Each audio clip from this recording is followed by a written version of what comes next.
महर्षि वाल्मीकि ने पूछा कि मैं एक ऐसे व्यक्ति का जीवन वृत्त लिखना चाहता हूँ जिसमें वो सभी मानवीय गुण संवेदनाएं मौजूद हो। रामायण में अंतरंग ऐसे बहुत सारे प्रसंग मिल गए हैं। मर्यादा पुरुषोत्तम भगवान श्री राम के चरित्र को कई बार दूषित करने का कार्य किया गया। यदि एक ही रामायण होती तो इतने पाठ भेद क्यों होते? ये भिन्नता ही बता रही है कि हमने जम करके मिलावट की है, प्रक्षेप किया है।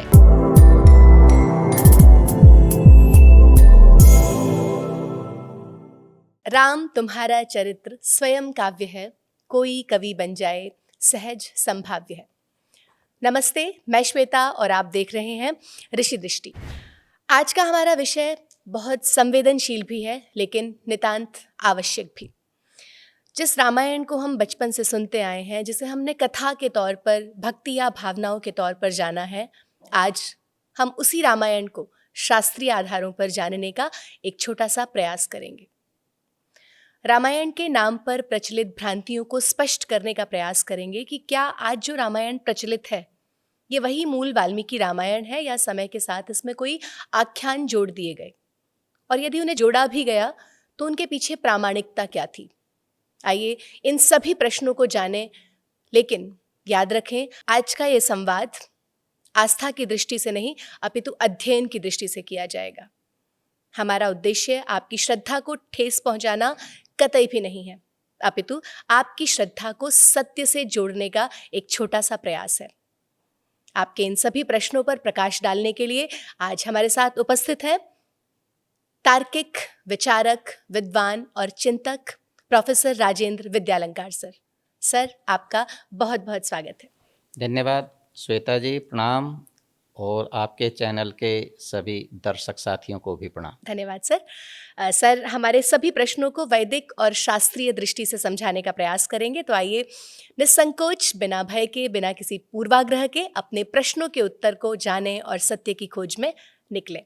तो सर, सबसे पहले आज की चर्चा की शुरुआत यहीं से करना चाहूँगी कि आप बताएं कि समाज में प्रचलित रामायण वही रामायण है जिसकी रचना वाल्मीकि ने की थी। इसमें कोई संदेह नहीं, महर्षि वाल्मीकि के नाम से प्रसिद्ध रचना रामायण ही है जी। उसे हम वाल्मीकि रामायण भी कहते हैं, आदि रामायण भी कहते हैं, मूल रामायण भी कहते हैं। ये बात जरूर है कि बहुत सारे परिवर्तन, संशोधन, विस्तार महर्षि वाल्मीकि की रचना में किया गया है। ओके। और उन सारे बदलावों के साथ बाद में जुड़े पाठों के साथ जो रचना आज हमें उपलब्ध है उसी को हम वाल्मीकि रामायण के तौर पर जानते हैं। यहाँ श्वेता, इस बात को ध्यान में रखना बहुत जरूरी है। पिछले संवाद में हमने आपस में प्रक्षेपों की बात की थी जी। मिलावट हमारे साहित्य में पुराने दौर से होती रही है। महर्षि वाल्मीकि द्वारा लिखा गया जो काव्य था उस काव्य को हमने आदि काव्य कहा। जी, बिल्कुल। ऋषि वाल्मीकि आदि कवि हैं जी, इन्हीं अर्थों में। और उन्होंने श्री राम के, मर्यादा पुरुषोत्तम श्री राम के जीवन का वृत्त लिखा। उस वृत्त को लिखने के बाद जो सामने आया वो एक मर्यादा पुरुषोत्तम रूप श्री राम का सामने आया। महर्षि वाल्मीकि ने वह वृत्त भी इस भाव से प्रेरित होकर के लिखा कि मैं ऐसे लोकोत्तर सभी मानवीय गुणों से युक्त, मानवीय संवेदनाओं से युक्त व्यक्ति का जीवन लिखना चाहता हूँ जिसके सहारे न केवल आदर्शों की व्याख्या हो अपितु धर्म की, नीति की, मर्यादाओं की, मानवीयता की व्याख्या हो जाए और उसके साथ साथ पूरे मानव दर्शन की व्याख्या हो जाए। करेक्ट। इन सब को टारगेट करके, लक्ष्य करके मुनि महर्षि वाल्मीकि ने श्री राम के जीवन का लेखन किया। जी। नारद मुनि के परामर्श पर किया। आप रामायण के प्रथम बालकांड को जब देखेंगी तो उनके आश्रम में नारद मुनि जो अपने दौर के बहुत ही भ्रमणशील साधु थे, जगह जगह आते जाते थे, देश देशांतरों में भ्रमण करते थे। अपने दौर के सूचना प्रसारण मंत्री। सूचना प्रसारण मंत्री आप कहिए, बहुत सारी जानकारियां उनको रहती थी जी। अटन करते थे, लगातार भ्रमण करते थे। उनसे महर्षि वाल्मीकि ने पूछा ओके कि मैं एक ऐसे व्यक्ति का जीवन वृत्त लिखना चाहता हूं जिसमें वो सभी मानवीय गुण संवेदनाएं मौजूद हों, करेक्ट है। धर्म की पराकाष्ठा जिसमें हो, जो आदर्श पिता हो, पति हो, पुत्र हो, राजा हो, सारे गुण जिसमें हो, भाई हो। तो मुनि नारद ने उस वक्त महर्षि वाल्मीकि को परामर्श दिया कि ऐसे गुणों से युक्त तो अयोध्या के राजा श्री राम हैं। और वो उस वक्त मौजूद हैं, महर्षि वाल्मीकि उस वक्त मौजूद हैं। तो ऐसा ग्रंथ उन्होंने लिखा। बाद के समय में मिलावट करने वाले लोगों ने, प्रक्षेप करने वाले लोगों ने, क्योंकि ये परंपरा बहुत पुरानी रही है, उस ग्रंथ में उस चरित्र को लगातार दिव्य से अति दिव्य और अति दिव्य से दैवीय और देवीय से ईश्वरीय बनाने की सनक में, मिजाज में या भाव में आकर के उसके अंदर बहुत सारी चीजों की मिलावट कर दी। तो मुनि वाल्मीकि की रामायण लिखी हुई, महर्षि वाल्मीकि की जो रामायण है, निश्चित रूप से मूल रामायण है, आदि रामायण है, प्रथम काव्य है। लेकिन वर्तमान में हमें जो प्राप्त होती है वो बहुत सारे प्रक्षेपों के और मिलावट के साथ प्राप्त होती। और जबकि इसकी शुरुआत, जैसा आपने बताया, ऐसे हुई कि एक कवि सिंपल एक ऐसे व्यक्ति के साथ परामर्श कर रहा है कि मैं कुछ ऐसा लिखना चाहता हूँ जहाँ पे कोई ऐसा चरित्र हो जिसके अंदर सभी आदर्श गुण हो, और वो बताते हैं कि ये राम है, जो कि अभी अयोध्या के राजा है। वो राम है। तो सच तो है, और लिखी इस भाव से गई। रामायण एक ऐतिहासिक काव्य है, उसके सत्य होने में तो कोई संदेह है ही नहीं। वो लोग जो इसे कल्पना कहते हैं, मिथ कहते हैं, वो गलत हैं।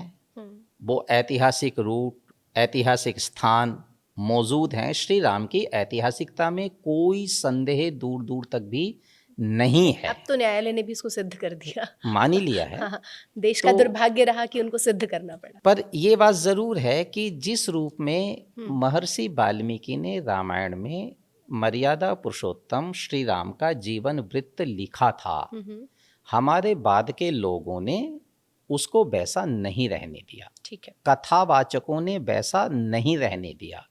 संप्रदाय विशेष से प्रभावित लेखकों ने, कवियों ने वैसा नहीं रहने दिया। उन्होंने अपनी धारणाएं अपने विश्वास के अनुसार श्लोक बना बना करके रामायण में डाले, और उन सब प्रक्षेपों के साथ आज रामायण हमें मिलती है। आपने अभी बहुत जोर दे के कहा कि बहुत सारे अलग तरह के माइंडसेट की वजह से इसमें मिलावट की गई, लेकिन अभी आपने उसमें साथ में कहा कि आदि रामायण कह सकते हैं, आप इसको आदि काव्य कह सकते हैं। तो आदि काव्य कहने का या आदि कवि महर्षि वाल्मीकि को ये नाम देने का कोई शास्त्रीय प्रमाण हमें मिलता है? शास्त्रीय प्रमाण तो श्वेता बहुत साफ है कि उसके पहले हमें लौकिक संस्कृत साहित्य में कोई दूसरा ग्रंथ नहीं मिलता। मतलब इतिहास से संबंधित ग्रंथ नहीं मिलता। ठीक। काव्य ग्रंथ नहीं मिलता। वेद ब्राह्मण मिलते हैं। वो वेद ब्राह्मण ग्रंथ हैं, वो दर्शन और धर्म और अध्यात्म से प्रेरित शास्त्र हैं।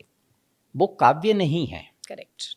काव्य माने जो किसी व्यक्ति विशेष को लक्ष्य करके उसके जीवन वृत्त के रूप में लिखा गया हो, और लिखते लिखते उसमें सभी मानवीय मर्यादाएं, संवेदनाएं, धर्म, आदर्श सब समन्वित हो गए हों, और उनके सहारे एक मानवीय दर्शन अपना रूप ले गया हो। इसके पहले वो किसी ग्रंथ में उपलब्ध नहीं है।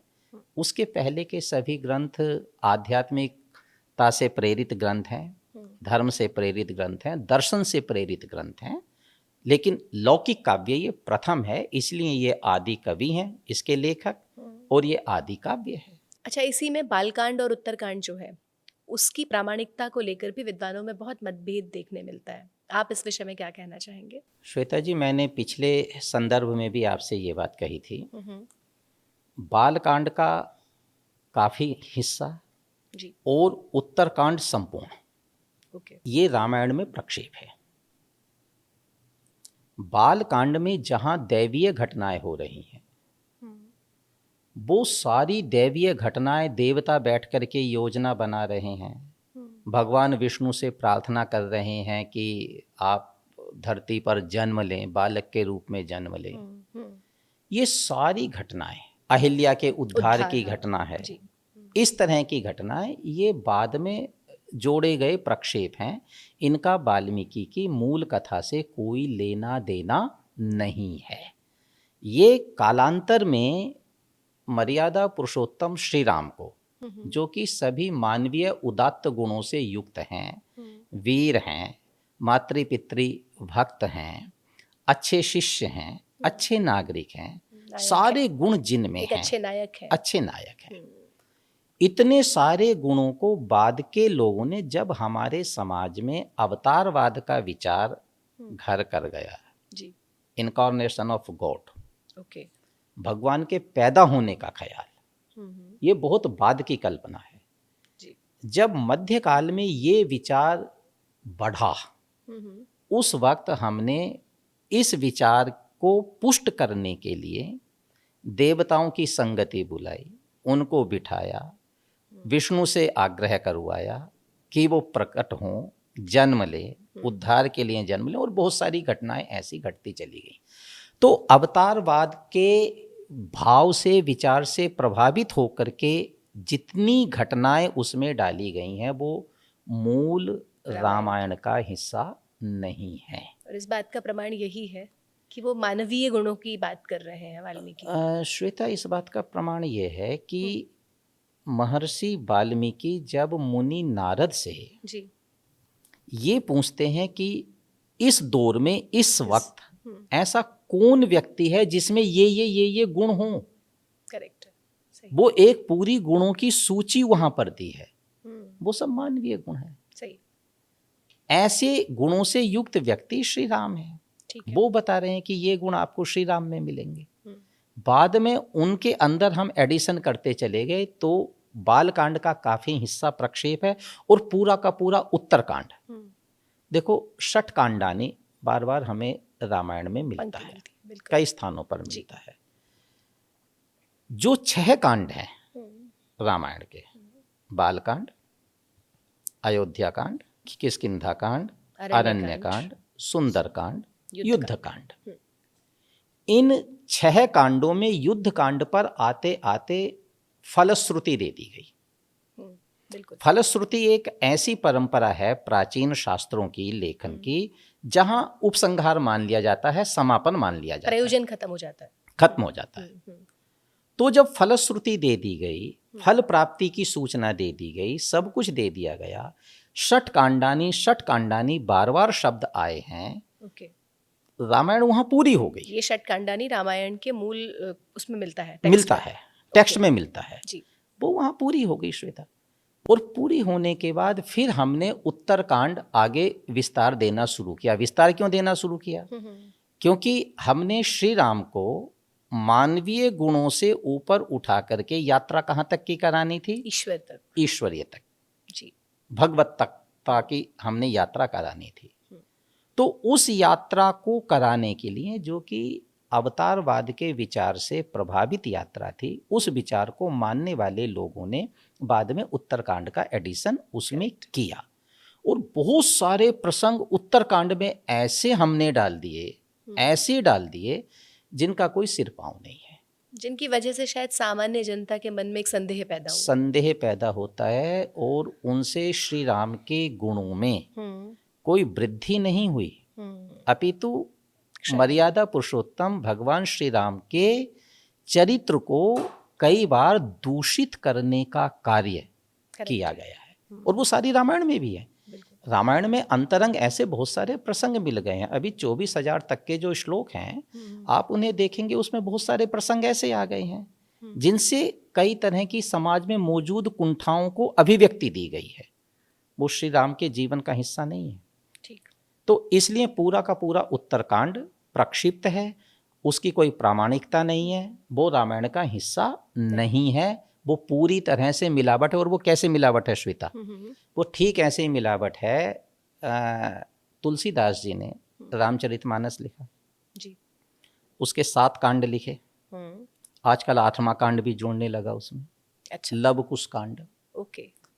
जिस तरह से तुलसीदास बाबा की रचना में रामचरितमानस में हमने मिलावट करना शुरू कर दिया, उनके 7 कांड है, 8वां कांड हमने उसमें और डाल दिया, लवकुश कांड, और वो कई जगह से छपने लगा है, मिलने लगा है। ओके। तो इसी तरह से रामायण के साथ भी ये अत्याचार हुआ है।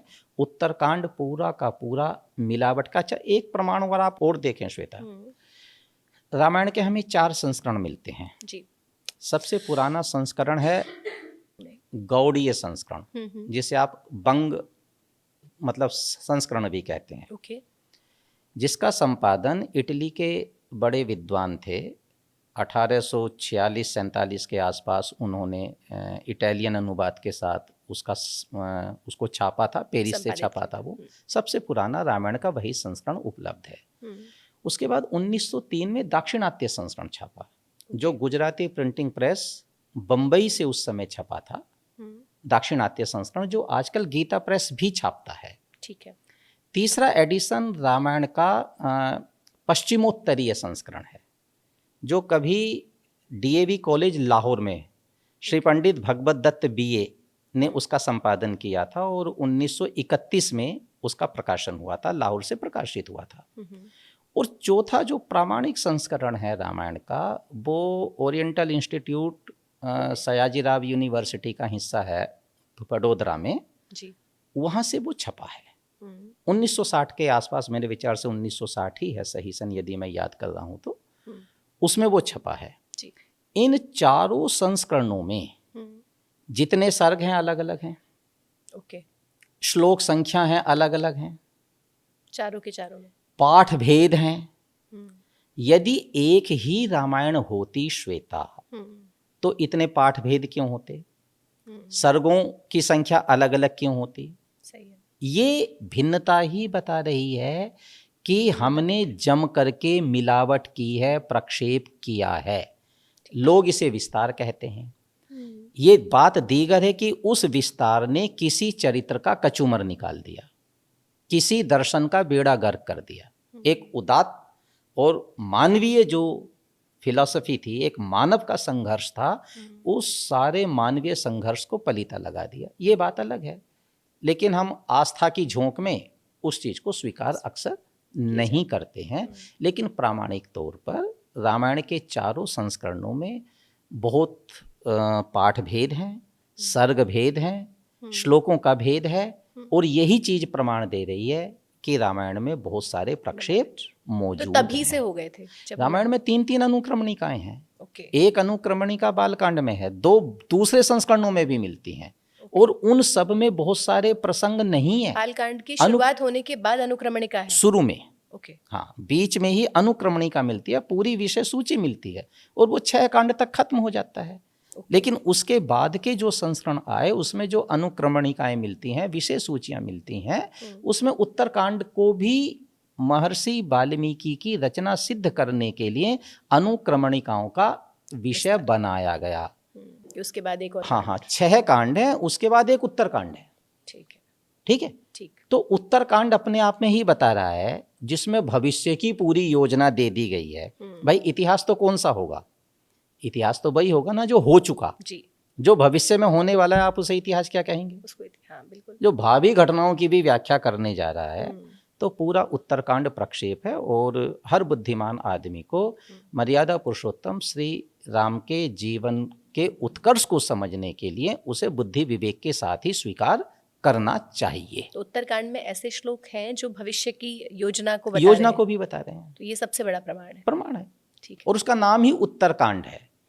यदि वो 6 कांड होते, तो उसकी जगह यदि मुनि महर्षि वाल्मीकि ने 7 कांड ही लिखने होते, तो 7वें का भी कोई नाम देते। हाँ, युद्ध के बाद भी कुछ तो घटना घटती। हाँ, करेक्ट है ना जी। तो ऐसा नहीं है। और ये बिल्कुल वैसे ही है जैसे आजकल तुलसी बाबा की रामचरितमानस में 8वां कांड आजकल लव कुश कांड जोड़ने लगे। जी, बिल्कुल वैसा ही है ये। स्पष्ट है।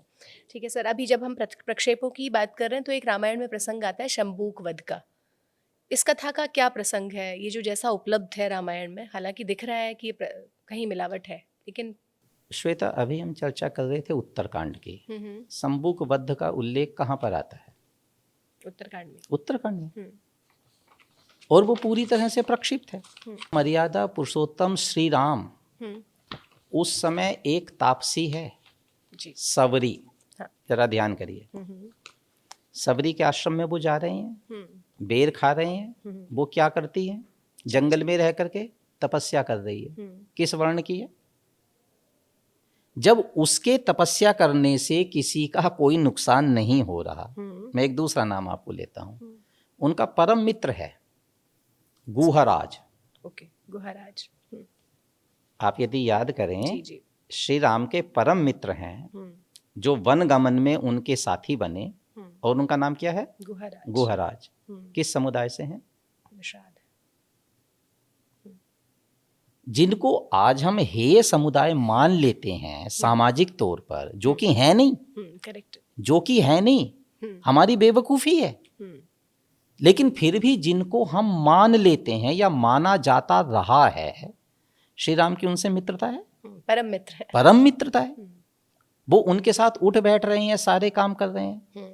जब सबरी माता के आश्रम में जाने पर, उसकी तपस्या करने पर किसी का पुत्र नहीं मरा, तो शंबुक के तप करने से किसी का पुत्र मर जाएगा? सही है।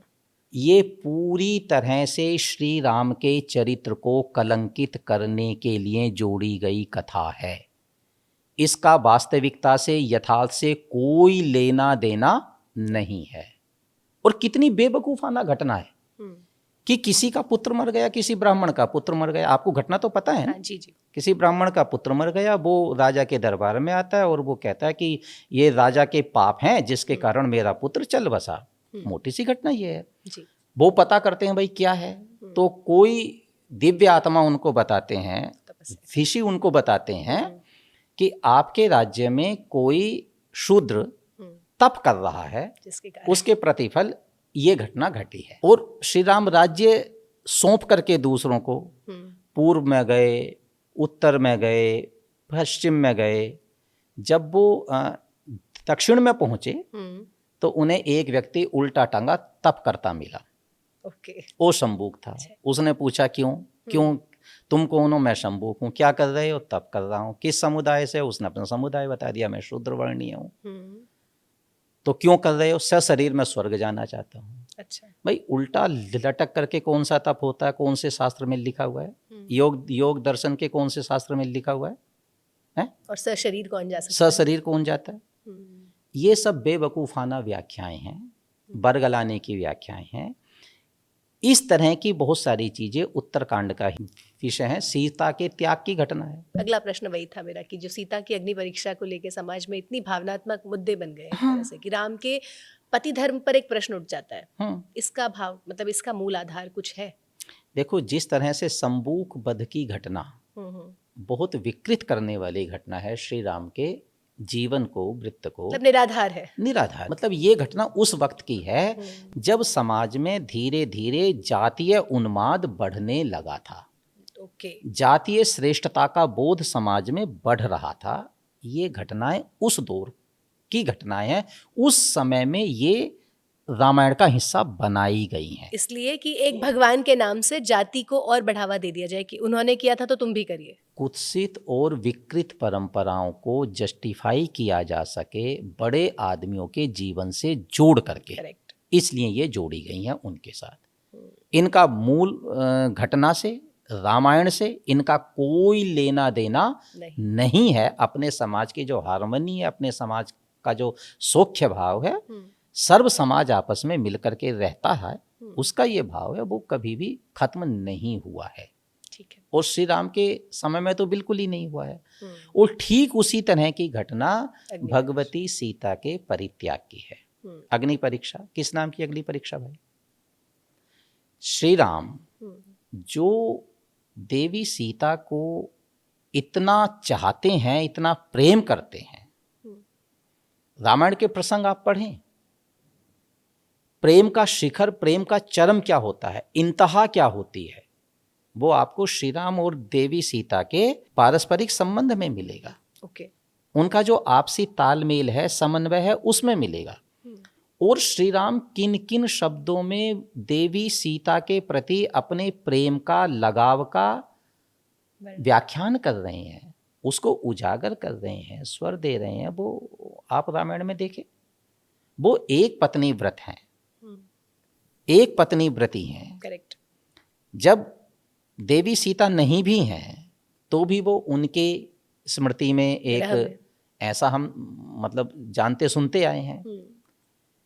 उसके बावजूद भी उनके जीवन में कहीं कोई दुष्चरित्र नहीं है। देवी सीता खुद कह रही हैं उनको कि आदमी को धर्म पथ से गिराने वाला जो आचरण है कि अन्य स्त्री में आसक्ति, वो आप में न था, न है और ना हो सकता है। इतने प्रमाण से जो वो बात कह रहे हैं, स्वदारा निरत, अपनी ही पत्नी में जो सिर्फ लगे हुए हैं, लीन हैं, या उसी से अनुराग रखते हैं, दूसरी किसी स्त्री से, महिला से अनुराग नहीं रखते। ऐसे व्यक्ति को आप ये कहें कि उसे त्याग दिया, उससे अग्नि परीक्षा ली, उस पर डाउट हो गया है, वो भी किसी के कहने पर, किसी के कहने पर। ये बेसिकली का जो अग्नि परीक्षा का संदर्भ है युद्ध कांड की समाप्ति पर है। जब श्री राम देवी सीता को लेकर के आ रहे हैं तो वहाँ ये प्रसंग आता है और स्वयं अग्निदेव प्रकट होकर के कह रहे हैं कि ये शुद्ध है, पावन है, वो नहीं है, वो नहीं है। उस तरह की बातें वहाँ पर चली है। अग्नि परीक्षा ले ली, सब कुछ कर लिया, फिर उत्तरकांड में आकर के एक धोबी के कहने से आप घर से भेज दे रहे हैं। ये सारी कपोल कल्पनाएं हैं, ना अग्नि परीक्षा का संदर्भ सही है। लेकिन श्वेता, ये किस दौर का एडिशन है, ये मिलावट किस दौर की है? जिस दौर में स्त्रियों को नागरिक अधिकारों से वंचित किया जाने लगा, उनकी शुद्धता, उनकी पवित्रता को लेकर के नए नए पैरामीटर तैयार किए जाने लगे। ये उस दौर की एडिशन है रामायण के अंदर। करेक्ट। उस दौर में चली हुई चीजें हैं। अपने आप को वेरिफिकेशन देने के लिए किसी बड़े नायक को उसके साथ ऐड कर दिया गया है। सही है। भगवती सीता की अग्नि परीक्षा और उनका गृह त्याग, ये दोनों की दोनों घटनाएं ही एक तरह से गलत हैं। हाँ, ये ठीक है कि भगवती सीता वन में गई थी और उस प्रसंग में जहाँ उनके परित्याग की घटना है, परित्याग की घटना से ठीक पहले ये संदर्भ उत्तरकांड में है कि श्री राम और भगवती सीता उपवन में विहार कर रहे हैं, बगीचे में टहल रहे हैं, और बगीचे में टहलते टहलते श्री राम देवी सीता में गर्भ दोहदा के लक्षण देखते हैं जी। उनमें प्रेगनेंसी के लक्षण देखते हैं, ठीक है। और जब वो गर्भ दोहदा के उनमें लक्षण देखते हैं तो आनंदित होते हैं, पुलकित होते हैं, और तब देवी सीता उन बच्चों को उस बालक को जन्म देने के लिए वन गमन की इच्छा व्यक्त करती हैं, जहाँ राजसी वातावरण से दूर एक तपस्यापूर्ण वातावरण में वो अपनी संतति को जन्म दे सकें, ऐसी इच्छा व्यक्त करती है। और उसके तुरंत बाद ये घटना आ जाती है। तो हम इसे यूं भी समझ सकते हैं कि उन्होंने अपने बच्चों को जन्म देने के लिए जो स्थान चुना वो महर्षि वाल्मीकि का आश्रम चुना जी, या वन चुना, और वहीं उन्होंने अपने बालक को, जो कि 2 हुए, उनके ट्विन हुए, दोनों बच्चों को वहीं उन्होंने जन्म दिया। तो हम इसे यूं भी समझ सकते हैं। लेकिन भगवती सीता के परित्याग को श्री राम के जीवन से जोड़ करके देखना, जिनको इतने प्रमाण मिल चुके, ऋषियों ने, देवताओं ने, स्वयं अग्निदेव ने प्रमाण दे दिए, उसी प्रक्षेप के आधार पर प्रमाण दे दिए, तो उसकी पवित्रता को जस्टिफाई करने के लिए फिर किसी और प्रमाण की जरूरत है? और एक ऐसा राजा कैसे हो सकता है कि जो ये ही माने कि किसी आदमी को, प्रजाजन को संतुष्ट करने के लिए, भले ही वो गलत धारणा का शिकार हो, वो किसी निर्दोष व्यक्ति को सजा दे दे? ये कैसा न्याय है? ये कैसा न्याय है? करेक्ट है। ये कैसा मतलब जो है लोकोपकार है? एक व्यक्ति को गलत न्याय देने के लिए दूसरे व्यक्ति को, निर्दोष को सजा दे देना। सजा दे दे। तो ये श्री राम के जीवन का हिस्सा नहीं है और ये पूरी तरह से गलत है। उत्तर रामचरित के ये गहने हैं, या पहले 6 कांडों में यदि ये बात आई भी है तो वो सब मिलावट के अंश है श्वेता। ओके, तो कहीं ऐसा तो नहीं सर कि बाद में रामायण को और अधिक नैतिक बल देने के लिए कुछ और कथात्मक विस्तार कर दिए गए हों? लोगों ने सोचा कि इससे रामायण का वजन बढ़ेगा। वस्तुतः वजन बढ़ा नहीं, ह्रास हुआ। क्योंकि श्री राम में जितने गुण हैं उनसे बढ़िया भाई नहीं, उनसे बढ़िया बेटा नहीं, उनसे बढ़िया पति नहीं, पिता नहीं, उनसे बढ़िया राजा नहीं, उनसे बढ़िया तापस नहीं, उनसे बड़ा वीर नहीं, उनसे बड़ा योद्धा नहीं, उनसे बड़ा चरित्रवान नहीं, उनसे बड़ा विद्वान नहीं। इतने सारे गुण एक व्यक्ति में जब निहित हैं तो उसको और गहराई देने के लिए जो कथाएं आपने जोड़ी, वो कथाएं उनके व्यक्तित्व को गरिमा प्रदान नहीं करती, कमजोर बनाती हैं, कमजोर बनाती हैं। बाल विवाह जैसी कुरीति, माने आप कई रामायण ऐसी हैं जो 6-6, 7-7, 8-8 वर्ष में भगवती सीता की शादी करा रही हैं। बाल विवाह जैसी चीजें, गंदी प्रथाएं, वो सारी चीजें हमने रामायण के सिर मंड करके और रामायण को कलुषित किया है। अच्छा ये है इस सारी बात में कि लोग पढ़ते नहीं हैं, सिर्फ सुनते हैं। बाबा लोगों से सुन लेते हैं, कथावाचकों से सुन लेते हैं, और कथावाचक अपनी कथाओं में निरंतर रस डालने के लिए, उसको और रोचक बनाने के लिए, दिव्य बनाने के लिए, आनंददायक बनाने के लिए, है ना, कर्णप्रिय बनाने के लिए कुछ से कुछ उसमें डालते रहते हैं। या यूं कह लीजिए उस लेवल का बनाने के लिए, उस लेवल का बनाने के बहुत शास्त्रीय लोग तो आ नहीं रहे हैं। हाँ, तो इसलिए ये सारा मुरब्बा उनका बनाया हुआ है।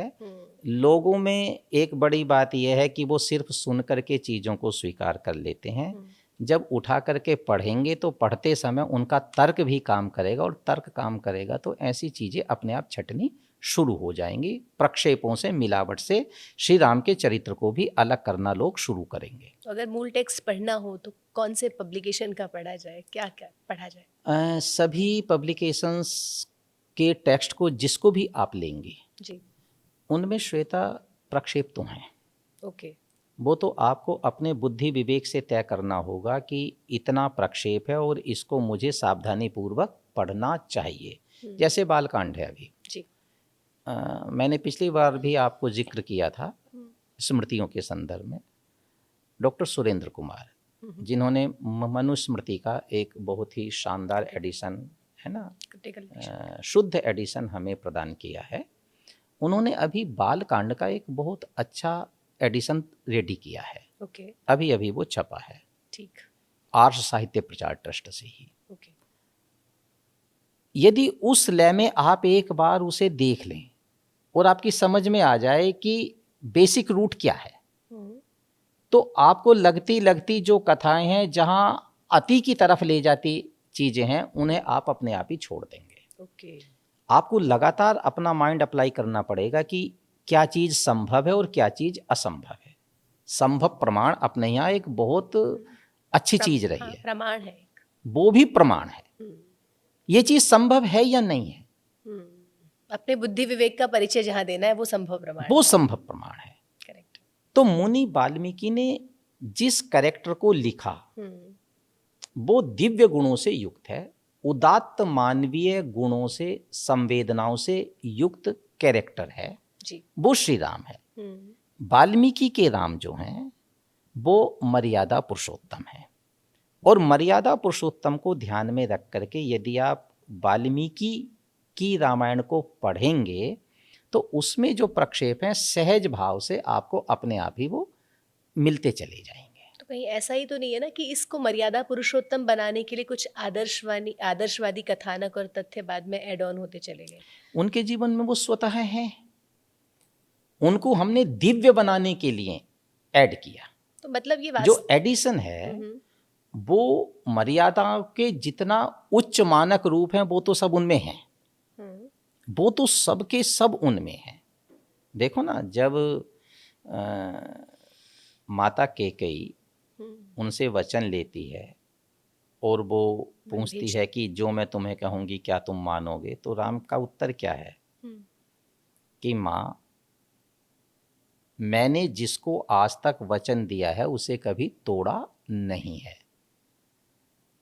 और उस समय वो क्या पंक्ति बोलते, रामो द्विर नाभि भाषते, राम दो तरह की बातें नहीं बोलते। यदि मैंने कहा है मैं करूंगा तो मैं करूंगा।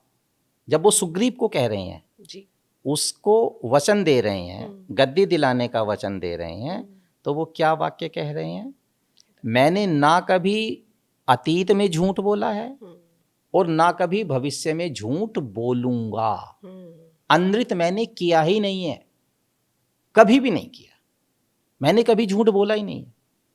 तो ये जो मर्यादा के गुण हैं, विश्वास के मानवीय गुण हैं, ये पहले से उनमें हैं ही। हमने जो एडिशन किया है उनके चरित्र को अति मानवीय या दिव्य या ईश्वरीय बनाने के लिए वो हमने एडिशन किए हैं, प्रक्षेप मिलावट की है, घालमेल किया है। यदि आप उस विचार को दिमाग में रख करके कि मुनि वाल्मीकि के जो राम है वो आदर्श राजा हैं, आदर्श पिता हैं, आदर्श पुत्र हैं, आदर्श पति हैं, आदर्श मित्र हैं, उसको ध्यान में रख करके यदि आप पढ़ेंगे तो ये जो इस तरह की घटनाएं स्वतः घटती चली जाएंगी। देवीय योजना के तहत चीज़ों को घटवा रहे हैं, देवताओं की बैठकें हो रही हैं, जन्म के समय अजीब अजीब ढंग के घटनाएं घट रही हैं, वो चीज़ें नहीं है। तो वो इतने मानवीय हैं। मुझे एकदम प्रसंग याद आ गया कि भास ने प्रतिमा नाटकम में जो कहा है ना कि जब लक्ष्मण, बड़ा अच्छा नाटकीकरण किया है उसने, कि जब कैकेयी ने इनको कहा कि वनवास चले जाओ, तो लक्ष्मण गुस्सा होता है कि क्या कर रहे हो, अभी तक भी मतलब चुप ही हो, धनुष उठाओ, दया मत करो। तो वो कहते हैं कि तीनों पातकों में से कौन सा पातक करूं, अपने जन्म देने जैसी वाली माँ को धनुष उठा के मार दूं, या अपने पिता ने जिसने मेरे में हमेशा सत्य और आस्था देखी है उसको खत्म कर दूं, या मेरा भाई भरत जो सबसे बाहर है उसको खत्म करो। तो इनको वो पातक मान रहे हैं, इतने मानवीय हैं वो। तो इसलिए जो मानवीय कमजोरियां हैं वो उनमें नहीं है। करेक्ट है ना जी। लोभ है, अहंकार है, क्रोध है, ईर्ष्या है, अपने इन सब से वो बहुत दूर है। वैसे अब तक की बातों से स्पष्ट हो गया सर कि रामायण एक ऐतिहासिक ग्रंथ है। फिर भी आप थोड़ा सा हमारे दर्शकों को बताएं कि रामायण कोई ऐतिहासिक ग्रंथ है या वो कोई नैतिक आदर्शवादी ग्रंथ है? वो एक ऐसा ऐतिहासिक ग्रंथ है जो अपने चरित्र नायक की जीवन की कथा का वर्णन करते करते सभी मानवीय नैतिकताओं को की व्याख्या कर देता है, मानवीय धर्म की, मानवीय दर्शन की व्याख्या कर देता है। कवि की कल्पना नहीं है। तो वो ऐतिहासिक ग्रंथ होते हुए भी, क्योंकि उसका जो आधार है ना वो ऐसा, रामायण का चरित्र नायक, वाल्मीकि का चरित्र नायक एक इतने उदात्त गुणों वाला व्यक्ति है, जैसी हम बात कह ही रहे हैं आपस में, उसमें कोई कमजोरी है ही नहीं। तो इसलिए वो ऐतिहासिक ग्रंथ होते हुए भी उच्च नैतिकता, उच्च आदर्शों की व्याख्या करने वाला ग्रंथ भी है। और उस व्यक्ति के आचरण में, उस नायक के आचरण में सभी उदात्त मानवीय दर्शन की भी व्याख्या अपने आप से हो गई है। तो वो एक ऐसा इतिहास पुरुष है जो नैतिक भी है और आदर्श भी है। ठीक है सर। तो जो आजकल तुलसीदास जी की रामकथा काफी प्रचलित है, उसे क्या वाल्मीकि रामकथा के समकक्ष खड़ा किया जा सकता है? नहीं किया जा सकता। ओके, दोनों का लक्ष्य अलग अलग है जी। श्वेता, वाल्मीकि का लक्ष्य जिस चरित्र की व्याख्या करना है वो ऐतिहासिक है, वो इतिहास की घटनाओं से बंधे हुए हैं, यथार्थ की जमीन पर हैं जी। तुलसीदास ने जिस रामचरित्र को उठाया है, मूल कथा वहीं से ही उठाई है जी। उनका दृष्टिकोण धार्मिक और आध्यात्मिक है। वो अपने नायक में कोई कमजोरी देख ही नहीं सकते। वो भगवती सीता के जीवन में कोई कमजोरी देख ही नहीं सकते। उन्होंने उन सब के निस्तारण के लिए अनेक कल्पनाएं अपनी तरफ से उसमें डाल दी हैं। उनके लिए श्री राम भौतिक राजा नहीं है, वो ईश्वरीय रूप है, वो ईश्वर हैं। तो दोनों में धरती आसमान का फर्क है अप्रोच में। तो तुलसीदास जिस रामायण की जिस चरित्र नायक की व्याख्या कर रहे हैं, मूलतः वो विष्णु का अवतार है, वो ईश्वर हैं। महर्षि वाल्मीकि जिस राम की व्याख्या कर रहे हैं, जिस राम के चरित्र की व्याख्या कर रहे हैं, वो दशरथ के पुत्र, अयोध्या के राजा, मर्यादा पुरुषोत्तम श्री राम हैं। तो दोनों की अप्रोच में फर्क है। तुलसी बाबा स्वांतः सुखाए काम कर रहे हैं और इसलिए वो बहुत सारे एडिशन उसमें करते हैं। जैसे उन्होंने सीता का हरण नहीं माने, तुलसी रामायण में या रामचरितमानस में सीता का हरण नहीं हुआ। अच्छा, माया भी सीता का हरण हुआ। एक्चुअल सीता तो अग्नि में रख दी गई थी। अच्छा, छिपा करके, और अग्नि परीक्षा में वो एक्चुअल सीता बाहर आ गई, माया भी सीता चली गई। ऐसे दिखाया, ऐसे बहुत सारी घटनाएं उन्होंने जोड़ दी हैं। तो उनके लिए श्री राम का चरित्र ईश्वरीय व्यक्तित्व है, ईश्वरीय व्याख्या है। वो अध्यात्म की पराकाष्ठा में हुआ है, आध्यात्म की तरफ वो चले गए हैं। हाँ। धर्म और अध्यात्म के भावों से प्रेरित होकर के उन्होंने श्री राम के जीवन का उल्लेख किया है। उनका अयोध्या के राजा या वाल्मीकि की अप्रोच से सिर्फ उन्होंने मूल घटनाएं, कथाएं, कैरेक्टर्स के नाम वहां से लिए हैं, बाकी उन्होंने चीजें की व्याख्या अपने ढंग से की, चित्रण अलग से की, अपने ढंग से की है। जी। भक्ति परंपरा ने भी रामायण की कथा को कितना बदला, उसको लोकप्रिय बनाने के लिए? क्या उसमें, वैसे तो तुलसी भी भक्ति परंपरा से ही आते हैं। सभी कथावाचकों ने जब कथा को रोचक बनाना होता है, हालांकि श्री राम का जीवन चरित्र अपने आप में वो कथा इतनी संपन्न कथा है कि यदि उसे यथावत भी सुनाया जाए तो वो कम रोचक नहीं है, उसमें आकर्षण है ही है। लेकिन जब जन सामान्य के बीच में कोई बात जाती है तो उसमें बहुत सारे लोक गायकों द्वारा, कथाकारों द्वारा अपनी तरफ से बहुत चीज़ें ऐड ऑन कर दी जाती हैं, और भक्ति की तरफ बढ़ने वाले लोगों ने रामचरितमानस के आधार पर श्री राम के चरित्र का, व्यक्तित्व का पल्लवन किया, उनको विस्तार दिया, उनका प्रचार प्रसार हुआ। उसमें वाल्मीकि रामायण के आधार पर श्री राम के चरित्र का ज़्यादा पल्लवन नहीं हुआ है। तो इसी के कारण फिर आप जो लोक कथाएं हैं, नाटक हैं, टीवी सीरियल्स हैं, इन्होंने भी राम की छवि को बदला है, बहुत ज़्यादा बदला है, बहुत ज़्यादा बदला है। रामानंद सागर की रामायण में भी बदला गया, बहुत ज़्यादा बदला गया। बहुत सारी कथाएं, माने उन्होंने कुछ चीज़ें क्रॉस चेक की हैं, लेकिन भले ही वो वाल्मीकि रामायण से स्रोत मिलते थे या नहीं भी मिलते थे, तो भी उन्होंने, क्योंकि उनकी दृष्टि भी लोक दृष्टि रही है, और क्योंकि लोक में लोक कथाओं के कारण, राम कथा के अलग अलग रूपों के कारण लोक के अंदर मर्यादा पुरुषोत्तम श्री राम की भगवत्ता स्वीकार्य है। तो जो भी टीवी सीरियल्स बने हैं या इस तरह की उत्तरवर्ती साहित्य बना है, उन सब ने दशरथ के पुत्र श्री राम का उल्लेख नहीं किया, उन्होंने विष्णु के अवतार श्री राम का उल्लेख किया है और उनको ईश्वरीय सत्ता मान करके उनके चरित्र का विस्तार किया है। तो इसलिए अप्रोच अलग है।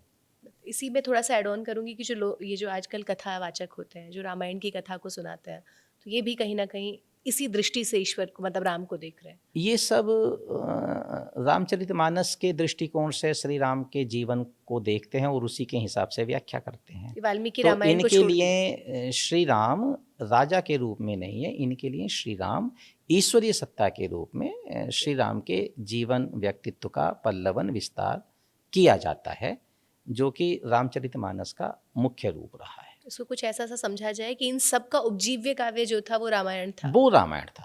ठीक है, वो महर्षि वाल्मीकि की रामायण थी। ठीक है। एक साधारण श्रद्धालु सर ये कैसे पहचाने कि कौन सा प्रसंग मूल वाल्मीकि रामायण का है? वैसे तो आपने हल्का बताया कि जहाँ बहुत अति हो जाए वहाँ समझ लीजिए, बच लें, फिर भी इसे थोड़ा सा और हम जैसे लोगों के लिए। दूसरा अध्याय अध्ययन के बिना आपको चीजें कैसे समझ में आएंगी? पढ़ना जब तो आप पड़ेगा। चारों तरफ के तर्कों के साथ चीजों को नहीं स्वीकार करेंगे तो चीजें समझ में कैसे आएंगी? तो उसका तो रास्ता अध्ययन से ही गुजरेगा। और जो लोग जानते हैं वो अपने आसपास अपने व्याख्यानों में, संवादों में इस चीज को लोगों के सामने रखें। और उसमें भी अध्ययन पे सिर्फ रामचरितमानस या ऐसे किसी काव्यों पर ही ना रह जाए, मूल टेक्स्ट पर पहुंचे। मूल टेक्स्ट तक पहुँचें। और वो अध्ययन, यदि हम वाल्मीकि के राम को जानना चाहते हैं तो वो राम बिल्कुल विलग हैं, अलग हैं। ओके, तुलसी के राम बिल्कुल अलग हैं। ठीक। तो ये पढ़ के हमें पता तय करना होगा हम किन राम को जानना चाहते हैं। ओके। यदि हम वाल्मीकि रामायण के राम की बात कर रहे हैं तो उन राम को पहचानने में कोई दिक्कत नहीं होने वाली है। जैसे कोई दिक्कत होने वाली नहीं है, क्योंकि उसमें अति कहीं नहीं है, उसमें सामान्य। ईश्वरीय योजना नहीं है। ओके। वो एक घटना है, लेकिन सभी मानवीय गुणों का, सभी मानवीय संवेदनाओं का, उसके अंदर मानवीय दायित्वों का उल्लेख आपको मिलता चला जाता है। ओके, ठीक है। एक और बात है सर, आजकल एक जुमला सा ही हो गया है, रामायण पे कोई भी प्रश्न उठाए तो वो राम का अपमान समझा जाता है। तो ये वास्तव में राम का अपमान है या फिर राम को समझने की एक सच्ची कोशिश है? असल में श्रद्धा से बंधे लोग या आस्था से बंधे लोग किसी भी चर्चा को अपनी आराध्य के ऊपर हमला मानते हैं।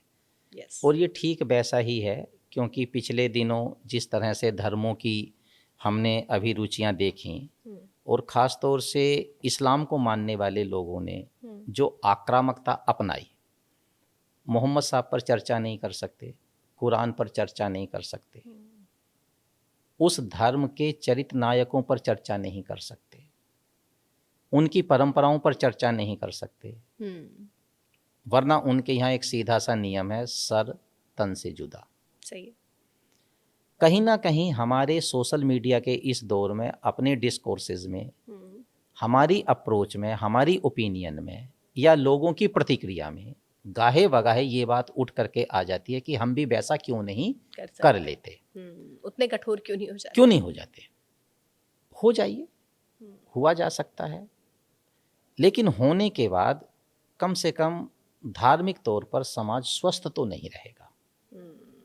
यदि आवाज बुलंद ना हो रही होती श्वेता, तो मध्यकाल में जो बेड़ियां खड़ी हुई थी वो धर्म के नाम पे ही हुई थी। यही ग्रंथ थे, यही संदर्भ थे, उनकी व्याख्याएं भी वैसी ही थीं। यदि कुछ लोग उस समय प्रतिवाद करने वाले ना होते, विरोध करने वाले ना होते, तो वो बेड़ियां कैसे टूटती जी। सही। उन बेड़ियों को हमने अपने समाज के हित में तोड़ा है ना, इसलिए तोड़ा कि हम संवाद कर पाते हैं। इस्लाम की ये परंपरा कोई स्वस्थ परंपरा नहीं है, और उससे कोई सभ्य समाज बन जाएगा ऐसा नहीं है। तो संवाद होते रहना चाहिए, तर्क वितर्क होते रहने चाहिए, गाली गलौज से बच करके, उत्तेजना से बच करके।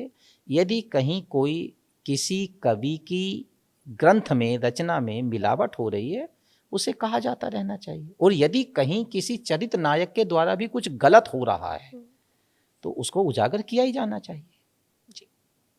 वरना ये चरित्र एक समय बाद मोहम्मद साहब जैसा चरित्र बन जाएगा कि उनके आचार पर, उनके विचार पर आप बातचीत ही मत करिए। और जबकि हम एक ऐसा देश है जहाँ तर्कशास्त्र एक अपने आप में शास्त्र है, तो ऐसे में शास्त्रों पर आलोचना ना करना शास्त्र का विरोध हो गया। शास्त्रों की आलोचना नहीं, शास्त्रों का मंथन। और आलोचना का अर्थ हम हमेशा बुराई मान लेते हैं, निंदा मान लेते हैं, जबकि आलोचना का अर्थ ये होता है संपूर्णता से देखना, असमानता, सही गलत की कसौटी पर उतारना, सब तरफ से देखना, समता, व्यवहार के आधार पर, तर्क के आधार पर, उपयोगिता के आधार पर, युक्ति के आधार पर, सब प्रकार से देखना। यदि हम किसी घटना को सब प्रकार से देख लेंगे तो गलती नहीं लगेगी, आने वाली संतति डिरेल नहीं होंगी। और यदि आप डिस्कशंस बंद कर देंगे तो जब तक तो औलादें हैं अनपढ़, वो इन्हें गहना मानेंगी, और जिस दिन औलादें पढ़ लिख जाएंगी, नए तर्कों के संपर्क में आएंगी, इन गहनों को उतार करके हमारे हवाले कर देंगे, इनको आप संभालो, हम चले। नास्तिकता की शुरुआत यहीं से होती है कि आप चर्चा बंद कर दीजिए कि कोई जवाब नहीं, दादा वाक्यम प्रमाणम वाली बात नहीं है भाई। यदि कोई सवाल है तो खुल करके मंथन होना चाहिए, ठीक है ना। ठीक है सर। इसलिए विचार तो आवश्यक है, ठीक। संवाद चलते ही रहना चाहिए। वादे वादे जायते तत्वबोधः। जब संवाद लगातार होता है तो यथार्थ निकल करके आ ही जाता है। बहुत सुंदर सर। अंतिम प्रश्न है कि अगर रामायण के नाम पर इस तरह की भ्रांतियां बनी रहीं तो इसका समाज पर सीधा सा असर क्या पड़ेगा, क्या प्रभाव होगा? हम धीरे धीरे कुछ सवालों का जवाब देने लायक नहीं रह जाएंगे। खास तौर से नारी मर्यादा से जुड़े जो सवाल हैं, हम उनका जवाब देने लायक नहीं रह जाएंगे। शूद्र समाज से संबंधित जो सवाल हैं उनका जवाब देने लायक नहीं रह जाएंगे। कौन आदमी है जो संबूक वध को, यदि आप मानती हैं, मैं तो कह रहा हूं मिलावट है, ठीक है, जो लोग ये कहते हैं कोई मिलावट नहीं है, कोई भी आदमी, आप हमारे इस संवाद को सुनने के बाद बहुत सारे लोग मिर्च खाएंगे सही है, और वो लगातार ज्ञान देने के लिए आएंगे फिर से, उनका भी स्वागत है, हम विशेष रूप से उनका स्वागत करेंगे। लेकिन क्या वो भरी सभा में उस दलित समाज के बीच में जा करके इसको जस्टिफाई कर सकते हैं? नहीं है, कर सकते हैं? पॉसिबल ही नहीं है। संबूक को इसलिए मार दिया जाए कि वो तप कर रहा है और उसका असर किसी श्रेष्ठ समाज के व्यक्ति पर पड़ जाएगा, ये कौन सा दर्शन है भाई? और यदि हम अभिशप्त हैं इसे ढोने के लिए तो बहुत सारे लोग आपके हाथ से फिसल जाने वाले हैं। मैं फिर कह रहा हूं, ऐसे प्रसंगों को साहस के साथ लोगों को आगे आना चाहिए। जो अनैतिक प्रसंग, अयुक्ति युक्त प्रसंग, हमारे समाज में विद्वेष फैलाने वाले प्रसंग श्री राम के जीवन के साथ, योगेश्वर श्री कृष्ण के जीवन के साथ जोड़ दिए गए हैं, हमें साहस के साथ उनको निकालना चाहिए, उनका बहिष्कार करना चाहिए और अपने बच्चों को कहनी चाहिए ये बातें हमें। और हम चाहेंगे कि आप हमारे मंच से ऐसी बातों पर बार बार प्रकाश डालें। श्वेता जी, मैं तो बहुत जोर दे करके भी कहता हूँ जी। बहुत सारे लोग, जब हमने पिछले दिनों प्रक्षेप की बातचीत की तो मुझे और आपको कॉमरेड बताने लग गए जी। और उन साथियों को जब हम संवाद के लिए आमंत्रित करें और उनकी जस्टिफिकेशन मांगे, उन संदर्भों की जस्टिफिकेशन मांगे, कोई जस्टिफिकेशन नहीं है, उत्तर ही नहीं है, कोई जस्टिफिकेशन नहीं है। तो इसलिए जो आपका सवाल है, मैं इसमें ये कहना चाहूँगा, बहुत नुकसान हो जाए। बहुत धन्यवाद सर। तो आज की इस चर्चा का वास्तव में जो उद्देश्य था, बहुत गंभीरता के साथ, गंभीरता के साथ, सरलता के साथ, सहजता के साथ आपने पूरा किया है और इससे रामायण कहीं भी छोटी कदापि नहीं हुई, अभी तो उसको और गहराई से समझने में हम सबकी मदद हुई है। रामायण और राम एक कथा नहीं है, एक ऐसा चरित्र है जो मानवीय गुणों का उदात्तीकरण है और अगर इस पे कहीं भी अतिशयोक्ति और भ्रम रहेगा तो ये सत्य धुंधला पड़ जाएगा। इसीलिए हम सबका ये प्रयास रहेगा, ऋषि दृष्टि के माध्यम से हो या किसी भी प्लेटफॉर्म के माध्यम से, कि हम अपने इन चरित्रों को वास्तव में पहचानने का प्रयास करें। तभी रामायण और महाभारत जैसे आदि काव्यों की, शास्त्रों की प्रामाणिकता बनी रह जाएगी और हमें उसका लाभ मिलेगा। इसीलिए इन्हीं भावों के साथ देखते रहिए ऋषि दृष्टि। अग्रिम अंक में फिर किसी विषय के साथ मिलेंगे, तब तक के लिए धन्यवाद।